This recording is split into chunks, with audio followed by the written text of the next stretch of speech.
Note: the following video depicts a specific configuration of the notebook. The same removal and replacement procedures apply to all configurations of the notebook. Before you begin, remove the keyboard, top cover, and disconnect the battery cable. Removal: push both arms outward simultaneously to release the memory module to the spring tension position. Caution: when handling a memory module, use care to prevent touching the memory chips on the board. Touching the memory chips could damage or destroy the memory. Grasp the memory module by the edges and pull gently to remove it. Place the memory module in a static dissipative bag.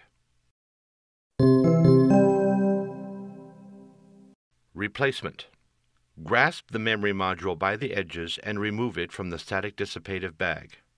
Align the notch in the memory module with the key in the memory module slot on the system board. At an angle, gently insert the memory module into its slot on the system board. Caution: when handling a memory module, use care to prevent touching the memory chips on the board. Touching the memory chips could damage or destroy the memory. Press the memory module down to latch the arms.